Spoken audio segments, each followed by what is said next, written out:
YouTube. So I wanted to go over resources for new witches because I've had this request before and I figured I would kind of just collect them all into one big video and suss it out for you guys, and then if it's useful for you, yay.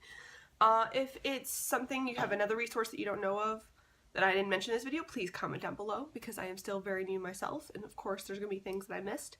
So I'm going to kind of have a bunch of different things in this one. We're going to have videos with great information that really helped me when I started at the very beginning, books, and then a couple of other witchy tools that I use on a basis, aka websites, things of that nature, that really have helped me on my path type of deal. I found Wicca and the craft and all that through Harmony Nice and her videos entitled Enchanted Endeavors. I will put a link to all the stuff down below. Her series is really great, but it is very Wicca based. It is one of those things that just kind of goes through. I think she touched on all of the Wiccan holidays and their meanings and things like that, along with how to use a crystal ball, how to set up an altar, what is a book of shadows, things of this nature. So there's certain things like that where you're looking for really good basic stuff. She has a great series. It's very well filmed, and she's very concise in it and does a lot of really great disclaimers and stuff as well. Another great YouTuber who has a bunch of that is Anais, and she is an amazing witch, and she does a lot more kind of how-to videos. I've seen like her Glamour Magics video and a bunch of others that are great. So she's got some stuff that like beyond, I think, even just the basics if you want to go and explore into it, but it's very detailed, very step-by-step, very here's the backing of the research to it, a lot of people do it this way type of deal. And it really is just a great breakdown of a bunch of different stuff. You can kind of just click all over her channel, where for Harmonies is definitely the Enchanted Endeavors is what you want for like basic and witchcraft. I believe she has that playlist on her channel.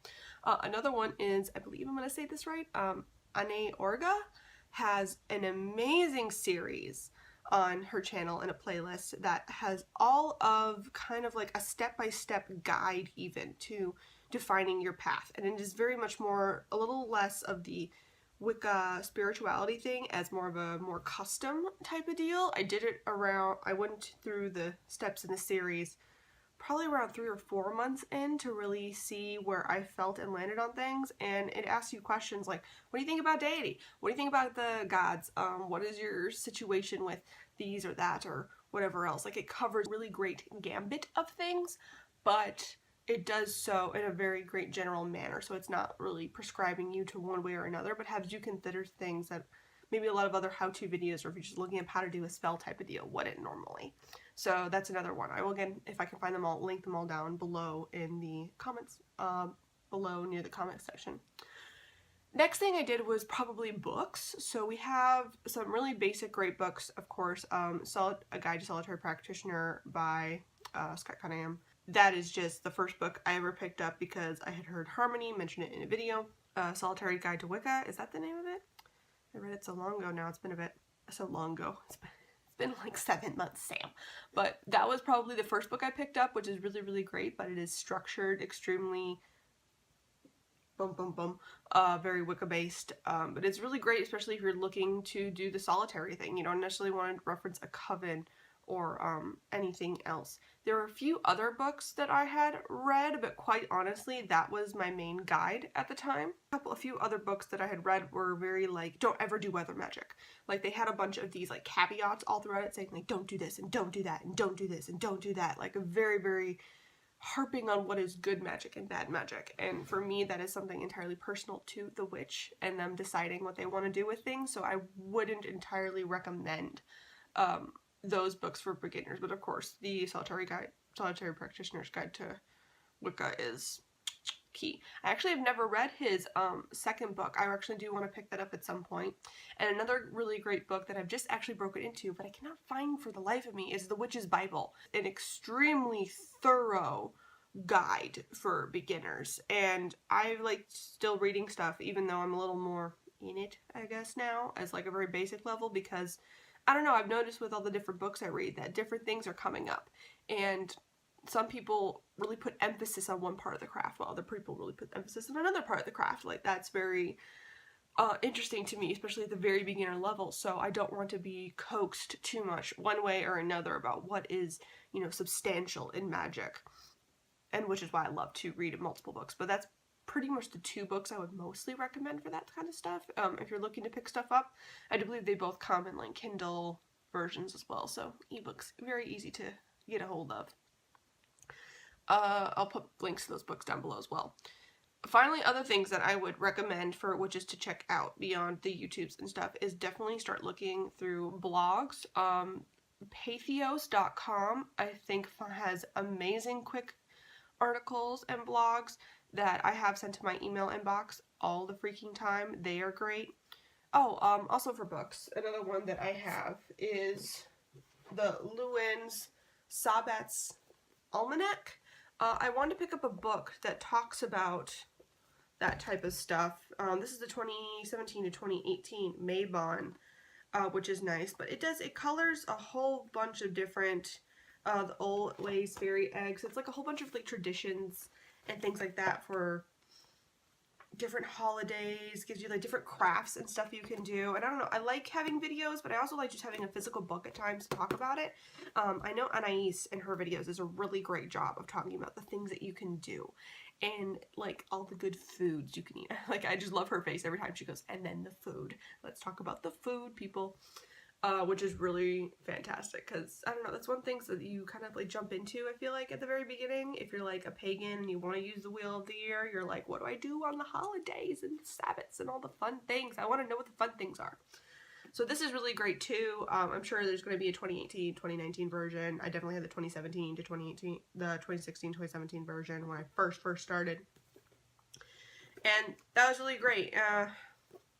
Good thing to pick up if you're looking for something to just tell you more about the holidays. And then also, I didn't realize I had this. I found this book quite a bit later. I had started researching and looking into tarot probably way before I was like interested in the rest of witchcraft. It was probably something that I just picked up when I was like 19, I want to say. And I was in kind of a love-hate relationship with it.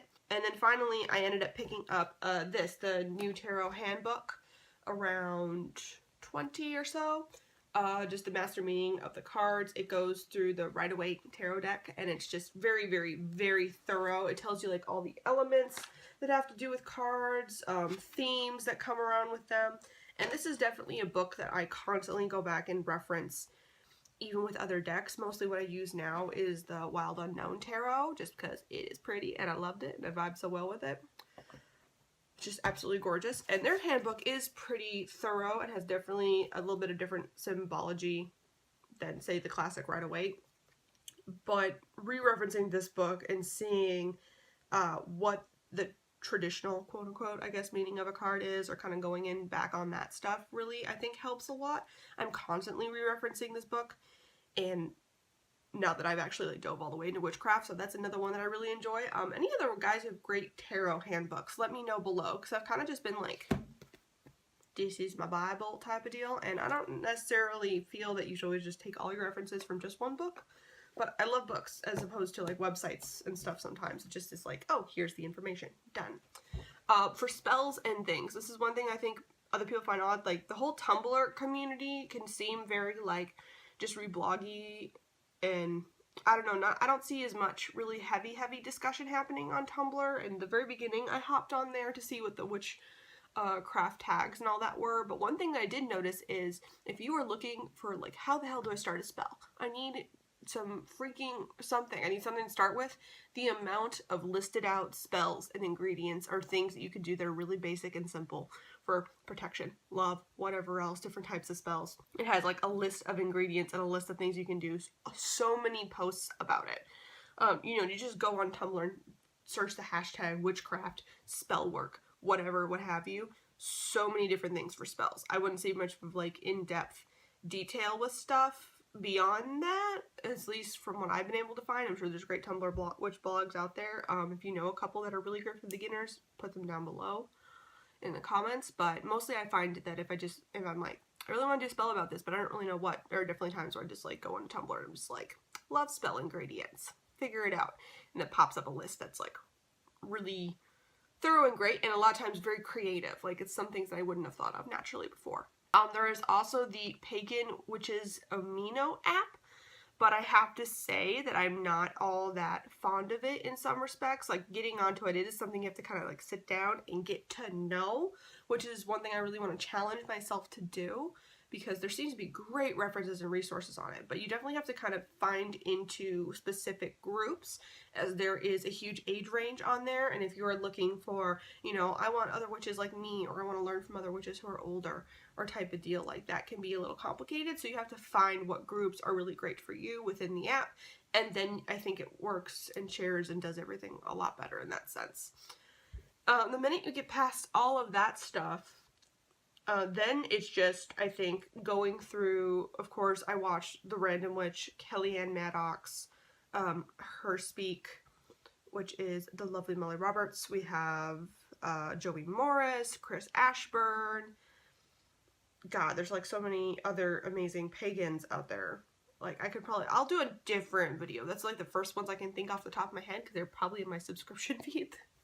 But when you get into the rest of those videos with everybody else, I know when you first click on a witchy channel, it can seem very like, oh my god, I don't even know what phraseology we are using here. So once you kind of have the basics and you kind of understand the words that everyone uses, like what's a Sabbath and what's a, what's, candle work and what is all this stuff, then diving into those deeper channels becomes a lot less intimidating in some sense. Oh, if you're looking for a tarot video course, of course, Kellyanne Maddox is a free one that's all right there, and it really goes through each of the tarot. It teaches you about a little bit of the Fool's Journey, different ways to read the cards, reversals. It talks about all of that as well. If tarot is something you're interested in, please go click out that one. I'll again link down below. But yeah, those are just some of the references that I have used, along with, finally, Google what is in your area, because I was kind of in my little internet bubble for a very long time and I didn't want to break out of it, but eventually I wanted to go to an actual crystal shop near me, and I was able to find a fantastic mystical shop that is not just a crystal shop but also hosts classes, and I was able to take a Wicca 101 class, and that was fantastic for the mere history alone. It was a really in-depth, thorough go-through of the different types of more Wiccan traditional covens that occur in America, between Alexandrian and all the others type of deal, and how different things branched off, how the founders and things weren't, necessarily all flawless. Like, there's definitely like a little bit of a very interesting history going on there, and how new all of Wicca is, because I think sometimes you go online and you can get a lot of misinformation. I loved that class so much. I got to talk to other witches. I've definitely also taken, I've taken a scrying class through the crystal shop. We have Pagan Pride here in Phoenix. That happens, which is mostly just like sellers. I went to it once. I didn't really feel the need to go this year because it wasn't so much of a community building thing, but they had like community rituals and you can connect with other shops in your area type of deal. So yeah, definitely Google what is in your area once you kind of have underneath your belt what you kind of want to follow and what you want to explore a little bit. Definitely still be cautious though, because who knows, once you're meeting people out in the 3D reality that we have here, what's going to happen. But I loved going to the classes and finding out new information. They have fantastic books there. They're the ones that recommended me to pick up the Witch's Bible when I'm like looking at the Solitary Witchcraft book, because they're like, yeah, no, this is another one you might really like too. And I'm like, great, awesome. I can pick up any kind of incense I want, any kind of other things I want, and I can just like call them and be like, okay, I'm trying to do this and I don't know what the association for this stone is, but it feels like something, and they'll be like, oh yeah, that means this, this, and this. Like, there's always someone in that shop that has really great expertise, and they're like a great touchstone for me now and my local community. So definitely Google what is around you locally. Maybe you won't have anything, but maybe you might stumble upon something like me that's absolutely fantastic. If you're in the Arizona, Phoenix area, the shop I go to is called Fantasia Crystals. So just Google that, Fantasia Crystals. They have amazing classes and workshops and things of that nature, and have a fantastic supply of crystals and pendants and everything else. And there's a bunch of different people from a multiple different pagan path, spiritual followings that all attend there. So that's something interested. If you're in my area, you can explore that as well. Anyway, I hope these things were helpful to you. Please comment down below if you know another reference, or they're online, or possibly even in your area, if you think there might be other witches in your area that really need some things. And I make new videos every Monday, Wednesday, and Friday. I'm also on the Facebooks and the Twitters and the Instagrams at Shadow Harvest. And I will see you guys next time. Bye.